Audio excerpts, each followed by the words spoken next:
un podcast Binge Audio. «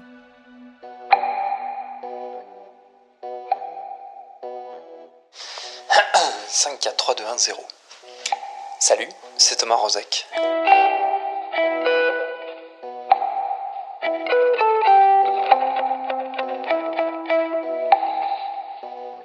Alors, par où commencer ? C'était il y a un an, tout pile, le 16 mars 2020. Avec la fermeture des écoles, une bonne partie des Françaises et des Français avaient de fait plongé à pieds joints dans le confinement qui officiellement n'allait démarrer que le lendemain à midi. C'était il y a un an, et tout et rien n'a changé depuis.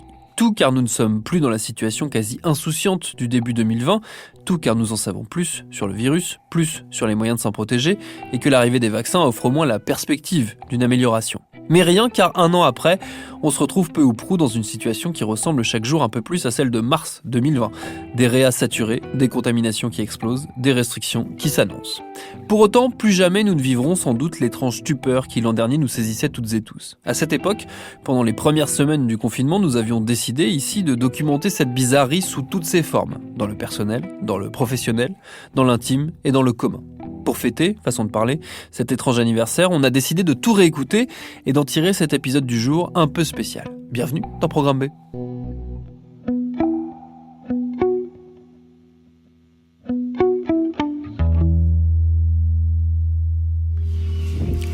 On est dimanche 15 mars, il est 19h14, j'ai l'impression d'assister à une fin de journée de printemps normale. On est dimanche 15 mars, on va plutôt lundi, là on vient juste de passer à lundi, il est 1h08. Midi 54, nous sommes le lundi 16 mars. Donc je viens d'arriver chez mes parents. On est lundi, il est 11h04.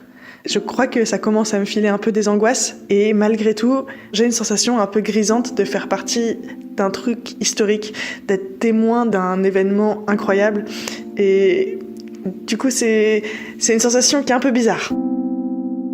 Alors, qu'est-ce qu'ils font les gens comme course ? Beaucoup d'eau, des packs d'eau, beaucoup d'eau. Il doit y avoir des petits fantasmes de l'eau est contaminée.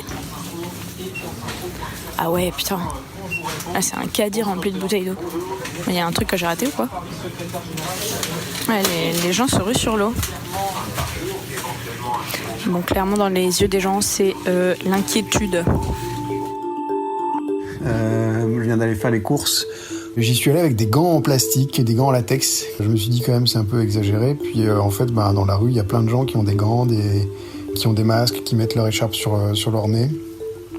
Globalement, les gens se défient un peu du regard. Et puis, quand je suis arrivé à la caisse, le caissier avait pas de gants. Il a vu que j'avais des gants, il a mis des gants. Donc je pense qu'il a eu peur, je sais pas, quelque chose. J'ai commencé finalement relativement tôt à bosser sur l'épidémie du coronavirus parce que je suis allé dans l'Oise, un des foyers épidémiques, à partir du 1er mars, donc le dimanche 1er mars, et je suis resté jusqu'au mercredi 4 mars, donc j'ai fait 4 jours à l'endroit où ça a commencé en fait, à Crépy-en-Valois. Et en fait, on a tous remarqué que dans ces premiers jours-là, quelles que soient les rédactions qui avaient envoyé des journalistes sur place, on était tous dans le tâtonnement. Parce que c'est tout neuf, quoi, et forcément c'est pas évident de savoir quelles mesures prendre exactement. On n'a pas eu de confinement en revenant de la rédaction parce qu'on n'avait pas été en contact avec des malades directement. Sur un plan complètement personnel, j'ai l'impression qu'on doit continuer à faire ce boulot-là, et en même temps on se déplace, on voit des gens extrêmement variés. Évidemment qu'on peut représenter un risque de propagation. Enfin, c'est dur en fait d'arriver à trouver le juste milieu. Hier, on en parlait à la rédaction. On était plusieurs journalistes et la discussion elle tournait sur est-ce qu'on est contradictoire en disant sortez pas de chez vous et en étant nous-mêmes à la rédaction, en prenant les transports en commun, en allant voir des gens sur le terrain. Enfin, c'est très flou en fait. On se pose tous énormément de questions et après, ça sera sûrement un cas d'école pour plus tard.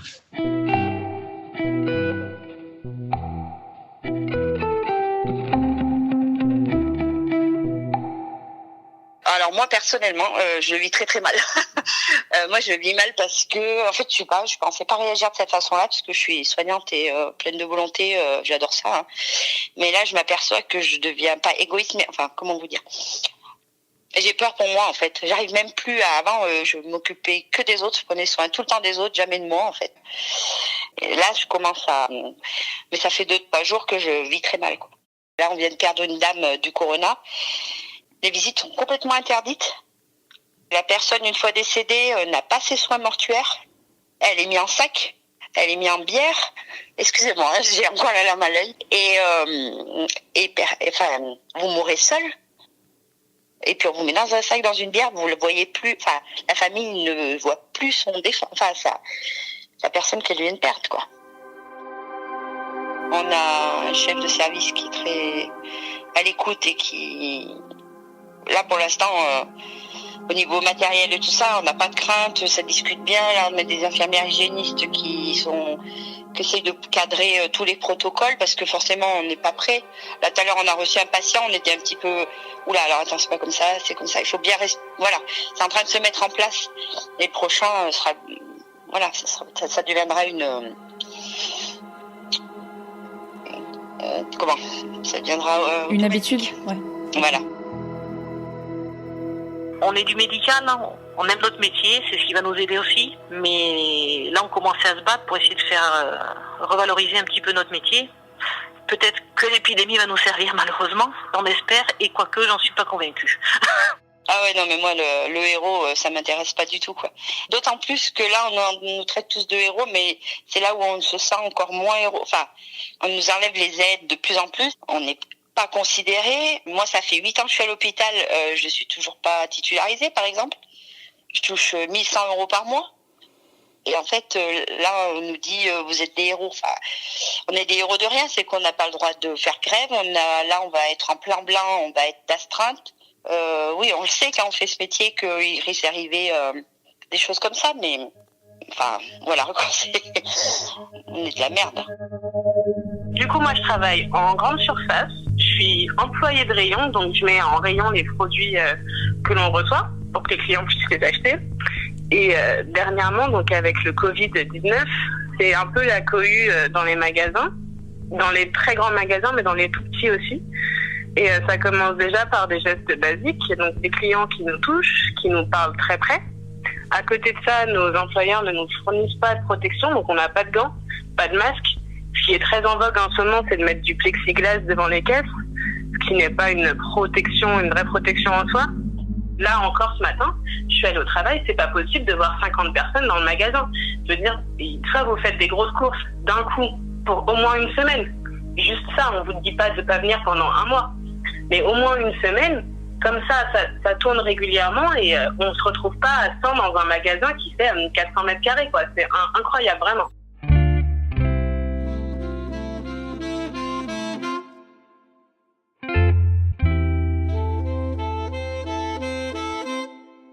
Et ben en fait pour moi ça change pas grand chose. Je suis paysanne fromagère et du coup avec l'astreinte du travail je passe déjà quasiment 360 jours par an confinée sur ma ferme. J'ai beaucoup de chance, je suis très privilégiée là dans une situation de crise sanitaire comme ça. Pour être honnête, j'ai aussi un peu peur de tomber malade parce que si je tombe malade, je peux pas rester au lit. Il faut que je me lève, il faut que j'aille bosser, il faut que j'aille m'occuper des brebis. Quand on est paysan, c'est compliqué de se mettre en arrêt de travail. Maman, tu peux m'aider? Et tu me demandes quoi des fois? Quand tu m'appelles, tu me dis quoi? Est-ce que tu sais que tu me déranges quand je travaille, quand tu m'appelles? Oui. Mais tu le fais quand même? Oui. Pourquoi? Parce que je voulais te dire quelque chose. Parce que ça t'embête de me voir travailler? Oui. Pendant les jours d'école, je me réveille à 7h55, comme d'habitude. Je me prépare, je prends le petit déjeuner, à 8h30, je fais mes devoirs.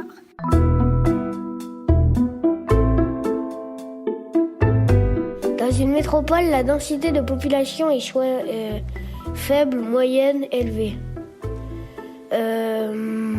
Alors, remplace le mot en orange par celui qui convient. Écris la phrase. Il avait une pelle en fer. Qui c'est qui a une pelle en fer? dans l'histoire? Après, maman, pour ne pas qu'on s'ennuie, elle a acheté des perles et des fils pour qu'on fasse des animaux en perles. Ouais, c'est bon. Un bidonville est un quartier pauvre. Moi, le confinement, j'aime pas parce que j'ai l'habitude d'être dehors, de marcher dehors, de prendre l'air. Là, on est obligé de rester chez nous. La maîtresse nous envoie des mails tous les jours pour nous donner du travail. Voilà, et tout doux sur la taille des lettres là. Non mais fais gaffe, regarde la tour 1, on n'arrive pas à le lire à moitié. Elle est bien ma chérie. Ouais, j'ai tout. C'est quoi les résultats? J'ai 10 sur 10. Et pour t'expliquer un peu le confinement avec un enfant de 5 ans qui s'appelle Marcus, voilà, qu'on s'est présenté déjà. Château animé. Et écoute, ça se passe plutôt pas mal, surtout en ce moment. On peut dire qu'est-ce qu'on fait de drôle? La fusée.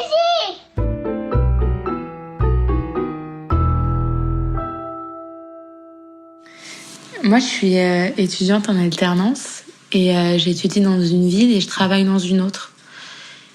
Et dans la ville où je travaille, j'ai pas fait installer Internet parce que j'y suis moins souvent et que c'est un appartement que je vais pas avoir pour très longtemps, juste pendant 1 an.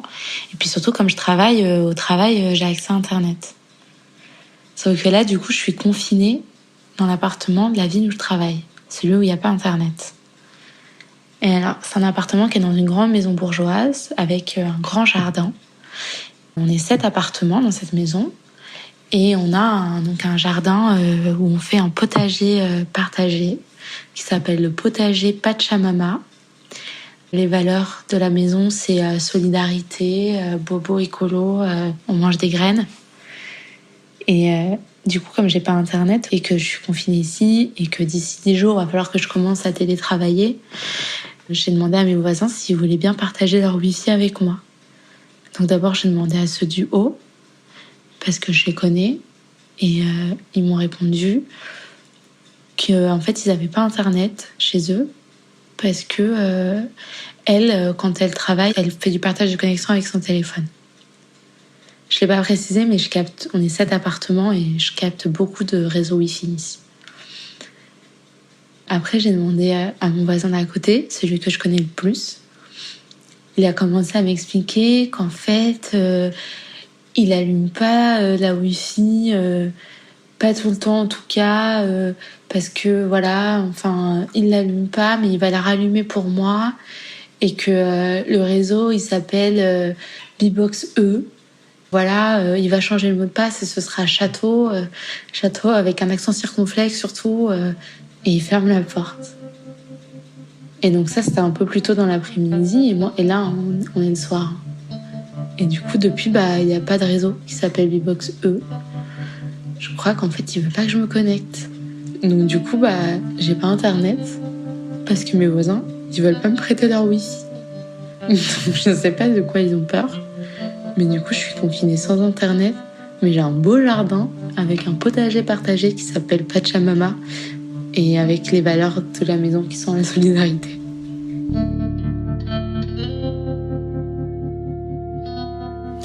Alors il y a un truc qui a plutôt occupé une grosse partie de la soirée d'hier, c'était de me prendre la tête avec mon père.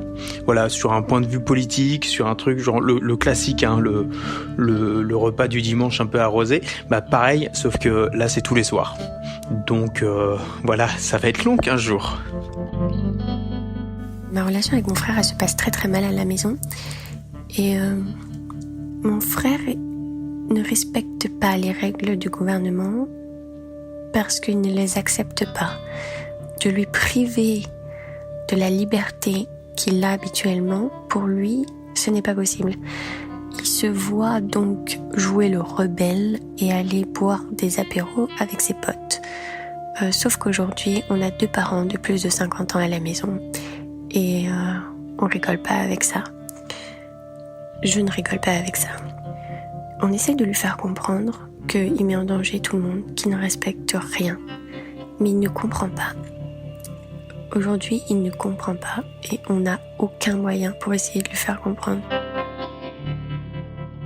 Alors il est minuit 51, je suis dans ma chambre toute seule, je viens de finir de regarder une vidéo YouTube et je vais travailler un peu parce que Il y a tout le monde qui est au salon en train de regarder les Simpsons et j'ai pas de bruit, du coup je le fais maintenant parce que je sais que lundi je vais me lever à 11h, je vais pas travailler, il y aura beaucoup de bruit parce que oui. Alors il faut savoir que quand je télétravaille chez moi, et on n'a pas de bureau avec ma sœur, du coup on travaille sur notre lit, donc moi lit est égal à dormir. Donc quand je me réveille, quand je suis debout et que les gens font du bruit au salon, ma mère, tout ce qu'elle trouve à dire, c'est alors nous sommes des êtres vivants, du coup nous devons parler, nous avons le droit de parler. Voilà, bon, la pause était de courte durée, mon frère vient de rentrer dans la chambre, c'est-à-dire qu'il va faire énormément de bruit, comme à son habitude. Et voilà, je vais travailler jusqu'à au moins, je pense, 2h du matin. J'habite seule, je suis célibataire, je me retrouvais un peu en tête-à-tête avec mes propres pensées. C'est l'occasion de faire un peu le point. Les applis de rencontre, c'est très bien, mais on va pas pouvoir se rencontrer en vrai, on va pas pouvoir aller à des dates. Du coup, mon humeur en ce moment, c'est... J'aimerais vraiment avoir une sorte de partenaire de quarantaine, quelqu'un avec qui se confiner, traverser cette période. Ça peut être vraiment... Enfin, j'imagine un truc hyper intense, très intime, un truc très fort, avec beaucoup de sentiments, beaucoup d'intimité, beaucoup de sexe, on s'avoue tout, on s'attache, un peu une relation accélérée, sous amphétamine. Le seul problème, je pense, en vrai, c'est pour niquer. Ça va être un problème pour pas mal de monde, même ceux qui sont en couple et qui sont pas confinés avec leurs copains ou leurs copines. Les célibataires. Là, si t'es célibataire, t'es sûr tu vas pas ken pendant les 45 prochains jours. Alors ça peut être un peu douloureux, mais voilà, on va essayer de prendre du temps pour savoir ce qu'on veut nous et moins penser à ça, moins ça va pas nous faire de mal, je pense. Voilà. Sur ce, je retourne rien faire. Bisous Binge Audio, je vous kiffe. Nous aussi, on t'adore poto. Alors moi, c'est une situation assez particulière parce que du coup, je suis tombée sur ce mec. On s'est beaucoup vu en février, le samedi avant les annonces du président. On se dit, je pense qu'il y aura certainement un confinement. Et lui, il m'a proposé de venir m'installer chez lui. En fait, j'étais un peu réticente parce que je me disais, j'aime bien ma liberté. Finalement, j'aime bien être toute seule dans ma chambre étudiante. Et petit à petit, la panique a commencé à augmenter. Et clairement, on n'aurait pas du tout pu se voir. Donc en fait, lui, il m'a dit, je te propose de venir t'installer chez moi. Donc j'y ai pensé 2 secondes. Et après, je me suis dit, go. Et juste au moment où je partais faire mes valises chez moi, j'ai commencé à sentir la panique monter et je me suis dit, en fait, je ne panique pas quand je suis accompagnée. Donc clairement, je préfère me confiner avec quelqu'un, même si ce mec, ça fait 1 mois et demi que je le connais, qu'on s'entend super bien, mais voilà, qui sait, tu vois, les choses vont très très vite. Donc en fait, on se pose souvent la question de qu'est-ce que ça veut dire ce confinement, si finalement on arrive à vivre ensemble sans beaucoup sortir, on se tape pas dessus. Est-ce que à la fin du confinement, on emménagerait ensemble ou pas? Même des fois, on rigole en se disant ça se trouve on va se marier, tu vois, mais on fait beaucoup de blagues comme ça et c'est assez bizarre parce que je te dis, moi, à la base, je n'étais pas du tout partie pour avoir une relation. Je pense que je ne pourrais pas demander un mieux confinement parce que je suis accompagnée. Plus qu'autre chose, je suis accompagnée. Et accessoirement, ma vie sexuelle n'est pas arrêtée. Sauf que se pose la question de moi, je ne prends pas la pilule. Notre seule contraception est le préservatif. Donc c'est juste, on fait vachement attention parce que certes, on s'entend très bien, mais on n'est pas du tout prêt à fonder une famille. Voilà.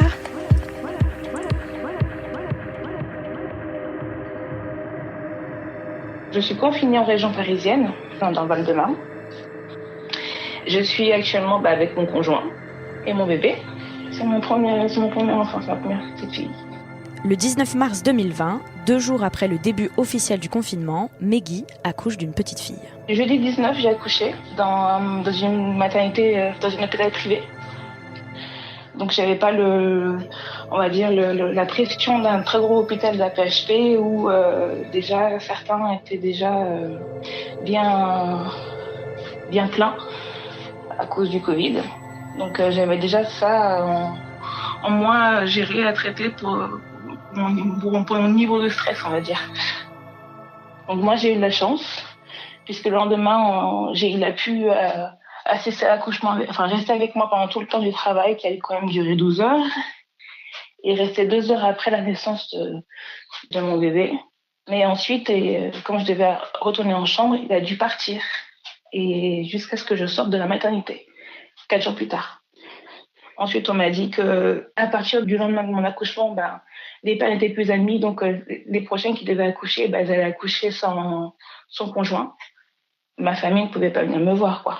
Alors du coup, on a fait des milliards de photos pour satisfaire à peu près toute la famille et des petites vidéos d'elle à ses premiers instants.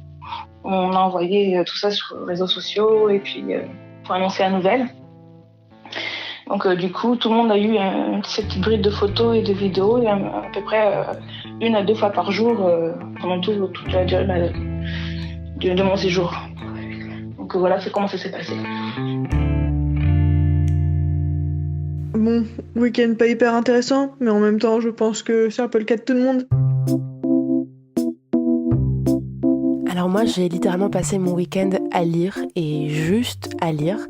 Et ça m'était pas arrivé depuis vraiment super longtemps. Je crois que ça m'était pas arrivé depuis que j'étais enfant, de prendre un bouquin et juste de le dévorer en fait, de tourner toutes les pages et de pas pouvoir m'arrêter et de m'endormir dessus pendant la sieste et de m'endormir le soir dessus littéralement. Autant j'ai hyper bien vécu ma première semaine, autant je pense que vendredi j'ai vraiment compris que ça allait durer longtemps. Mon week-end a été un peu en dents de scie. Dans ma tête, on est passé de 2 semaines ou plus à 1 mois ou plus. Premier week-end de quarantaine, premier week-end où je sors pas. C'est très étrange de dormir 11 heures par nuit. On sait plus ce que ça fait. Je me suis levée assez tard parce que en fait je me suis dit mais à quoi bon me lever puisque ça voudrait dire qu'il faudrait que je cherche quelque chose à faire pour remplir ma journée. Je me suis fait une petite boule à zéro comme Barthez en 98. C'était un rêve d'enfant. Donc voilà, c'était un peu le week-end de la déprime et ce qui m'a sauvé le week-end c'était quand même dimanche de faire des appels et des Skype avec tout le monde, notamment avec ma famille. C'était un bon week-end et là on continue du coup reprise du télétravail. Et bon courage à tout le monde.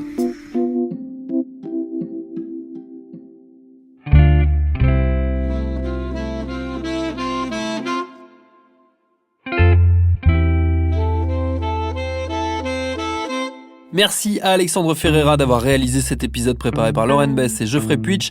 Programme B, c'est un podcast de Binge Audio. Abonnez-vous sur votre appli de podcast préféré pour ne manquer aucun de nos épisodes. Facebook, Twitter, Instagram pour nous parler. Et à demain pour un nouvel épisode.